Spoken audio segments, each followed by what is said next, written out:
লক্ষ্মীপুরের কমলনগর উপজেলাতে সৌদি আরবে পাঠানোর নামে প্রতারণার অভিযোগ উঠেছে। দালালের খপ্পরে পড়ে নিঃস্ব হয়েছেন অন্তত 5টি পরিবার। ক্ষতিপূরণ দাবি করায় উল্টো ভুক্তভোগীদের বিরুদ্ধে মামলা দিয়ে হয়রানি করা হচ্ছে বলে অভিযোগ তাদের। সোমবার সকালে কমলনগর প্রেস ক্লাবে আয়োজিত সংবাদ সম্মেলনে এসব অভিযোগ তুলে ধরেন ভুক্তভোগীরা। জনপ্রতি 4,60,000 টাকা করে নেওয়া হয়। 15 মাসের আকামা ও কাজ দেওয়ার কথা থাকলেও তা বাস্তবায়ন করা হয়নি। 3 মাস পরই পুলিশ আটক করে দেশে পাঠিয়ে দেয়। সংবাদ সম্মেলনে সৌদি ফেরত জাহাঙ্গীর জানান, চরমার্টিন এলাকার আমিনুল্লাহর 2 ছেলে সৌদি আরবে অবস্থান করেন। তাদের মাধ্যমে লোক পাঠানোর প্রলোভন দেখিয়ে আমিনুল্লাহ 5 জনের কাছ থেকে মোটা অঙ্কের টাকা নেন। গত বছরের 10 জানুয়ারি তাদের সৌদির আবাহ এলাকায় নেওয়া হয়। সেখানে কয়েক মাস একটি বাসায় রাখলেও কোনো বৈধ কাগজপত্র দেওয়া হয়নি।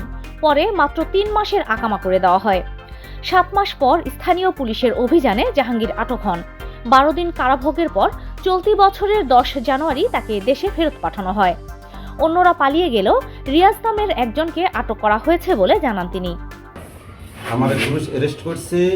আমি উমরা যাওয়ার পথে পুলিশ বলছে তোর আকামার উপরে হুরুপ কতদিন আগে হুরুপ পেয়েছে আমার বলা আমি বলতে পারি না।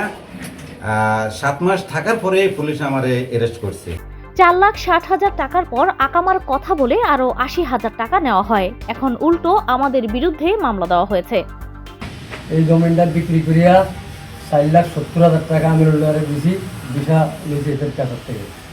লওয়ার পরে আমার ছেলেরা নিয়ে গেছে। নেওয়ার পরে 3 মাস পরে এতে 3 মাস এদের বাসত রাখছে, এদের ফলার বাসত রাখছে আমার ফলারে। রাখার পরে 3 মাস পরে কইছে আকামা দিবে।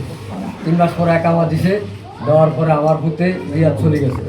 ভুক্তভোগীদের দাবি, বিষয়টি স্থানীয়ভাবে সমাধানের উদ্যোগ নেওয়া হলেও গত 18 ফেব্রুয়ারি অভিযুক্ত আমিনুল্লাহ কমলনগরের নির্বাহী ম্যাজিস্ট্রেট আদালতে জাহাঙ্গীর সহ সৌদিতে অবস্থানরতদের স্বজনদের বিরুদ্ধে মামলা করেন। মেঘনার ভাঙনে জমি হারিয়ে ছেলেকে বিদেশে পাঠানো ইউসুফ মাঝি বলেন, এখন জমিও নেই, ছেলেরও খোঁজ নেই। উল্টো মামলার আসামি হয়ে চরম দুশ্চিন্তায় দিন কাটছে তাদের। 3 মাস এভাবে শুধু বসে রেখেছে, বসে রাখি 3 মাস পরে আকামা দিয়েছি, নতুন আকামা দেয় 3 মাস পরে ফিরে হয়ে গেছে। এখন আকাবি পলানি। এ বিষয়ে অভিযুক্ত আমিনুল্লাহর সঙ্গে একাধিকবার যোগাযোগের চেষ্টা করা হলেও তার বক্তব্য পাওয়া যায়নি।